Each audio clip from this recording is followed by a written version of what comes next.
In this podcast episode, Cal Newport discusses the evolution of productivity and how our current definition of productivity is flawed. He explains that in the mid-20th century, as knowledge work emerged as a major sector, there was a need to measure the productivity of people. However, unlike the industrial sector, where productivity was measured quantitatively, knowledge work presented a challenge as there was no clear way to measure or improve productivity. As a result, the concept of pseudo-productivity emerged, where visible activity became a proxy for useful effort. Newport delves into the history of productivity advice, starting from the 1950s with books like The Management of Time, focusing on psychological aspects of managing time in the new knowledge work environment. He then discusses the shift in the 2000s with books like Getting Things Done by David Allen, which emphasized finding moments of Zen peace amidst the overwhelming workload brought on by computers, emails, and smartphones. He highlights the emergence of an anti-productivity movement in recent years, where people are pushing back against the overwhelming demands of work and seeking ways to combat burnout. However, he notes that the anti-productivity movement often leads to an anti-work sentiment, which may not be the most effective response to the burnout crisis. Newport introduces the concept of slow productivity as a new approach to productivity that aims to find a balance between producing high-quality work and avoiding burnout. He emphasizes the importance of studying the work habits of world-class creators throughout history to understand how they achieved excellence without succumbing to the pressures of pseudo-productivity. He encourages individuals to reflect on their own relationship with productivity by asking introspective questions, such as what activities they find productive but aren't, and vice versa. He shares his own experience of reevaluating his annual review process to focus on finding a balance between being world-class and having fun in his work. Newport challenges the notion of a typical workday by showcasing the varied routines of famous historical figures like Georgia O'Keeffe and John McPhee. He emphasizes the importance of embracing flexibility in work schedules and finding a rhythm that allows for creativity and productivity without succumbing to the pressures of busyness. Newport highlights the historical context of work and productivity, pointing out that the traditional knowledge workers of the past, such as Isaac Newton and Albert Einstein, worked slowly and took their time to produce high-quality work. He contrasts this with the modern approach to work, which is often focused on speed and efficiency, leading to burnout and decreased productivity. The guest explains that the idea of structuring a workday is a relatively recent concept, borrowed from factory settings. For knowledge workers, the traditional 9-to-5 workday may not be the most effective way to approach work, as creativity and productivity do not always adhere to a strict schedule. Newport introduces the concept of doing fewer things at once, rather than trying to accomplish more tasks simultaneously. He explains that saying yes to too many things can lead to increased administrative overhead, such as meetings and emails, which can detract from actual work and productivity. He emphasizes the importance of consistency over intensity in achieving long-term results. He cites examples of successful novelists who have maintained long careers by focusing on producing quality work at a sustainable pace, rather than trying to churn out multiple books in a short period of time. The guest also touches on the trade-off between intensity and consistency, noting that pushing oneself too hard can lead to burnout and decreased productivity in the long run.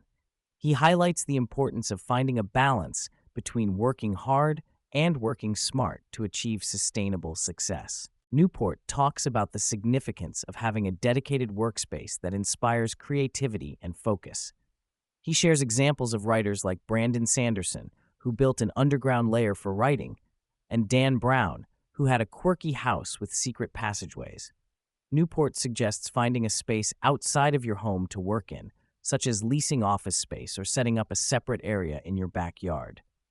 He highlights the impact of environment on productivity and recommends creating rituals to signal the start of focused work.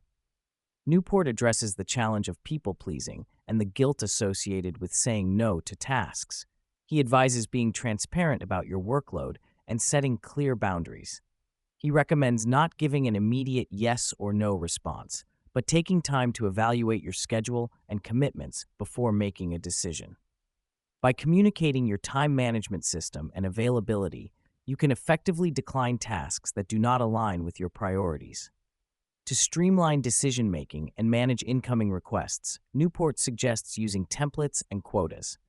Templates can be used for common tasks or responses, and by creating a standardized process, you can efficiently handle recurring tasks and maintain consistency in your interactions. Quotas help in setting limits on how many tasks you can take on, ensuring that you do not overcommit and become overwhelmed. By implementing templates and quotas, you can effectively manage your workload and prioritize high-impact activities. Newport shares his experience of transitioning from a solo influencer to a larger platform and the challenges of handling a high volume of requests. He discusses the importance of developing systems and processes to streamline communication and decision-making. He reflects on the evolution of his operations, from using a Facebook Messenger chat to transitioning to Slack for better organization and efficiency. He emphasizes the need to balance operational tasks with creative work to maintain focus and productivity. Newport explains that improving one's taste involves gaining a better understanding of what is good and what is bad in a particular field. He mentions the example of Mr. Beast, a successful YouTuber, who may not produce tasteful content, but has a keen sense of what works algorithmically on the platform. Newport highlights the importance of honing one's taste to produce work that resonates with the audience. Newport suggests that reducing the number of tasks one takes on can help minimize unscheduled communication that requires a response. By focusing on fewer things, individuals can cut down on the amount of communication they need to manage. He also recommends implementing strategies like office hours or designated communication channels to streamline collaboration and reduce the need for unscheduled messages. Newport points out that some individuals may have roles that inadvertently contribute to unscheduled communication. He suggests reevaluating job roles and expectations within an organization to ensure that individuals are not taking on tasks that lead to excessive communication. By clarifying responsibilities and setting boundaries, teams can work more efficiently and effectively. Newport discusses the challenges of transitioning from a content creator to a leader within an organization.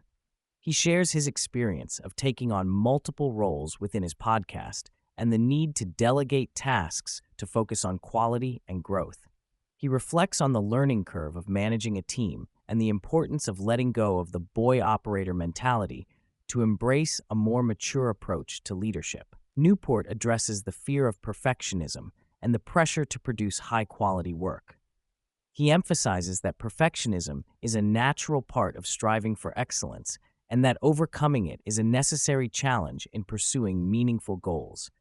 He encourages individuals to embrace the discomfort of perfectionism as part of the journey towards success. He emphasizes the importance of being competent in your current role, while also showcasing skills that will be valuable at the next level. Newport highlights the common mistake of becoming an indispensable assistant in a job role when the goal is to move up the hierarchy. Newport suggests that individuals often underestimate their value in the workplace. Employers are desperate for competent and reliable professionals who can add value to the organization. By focusing on doing something valuable well and being professional, individuals can leverage their skills to advance in their careers. Newport acknowledges the synergy between writing and podcasting. He believes that writing is a form of thinking and helps individuals organize their thoughts coherently. He also mentions the importance of owning an audience through platforms like newsletters. He highlights the benefits of writing regularly to improve communication skills and generate new ideas for podcast episodes. Newport reflects on the characteristics of good podcast guests, noting that writers often make excellent communicators. He shares examples of writers who have transitioned successfully to podcasting and brought valuable insights to the table.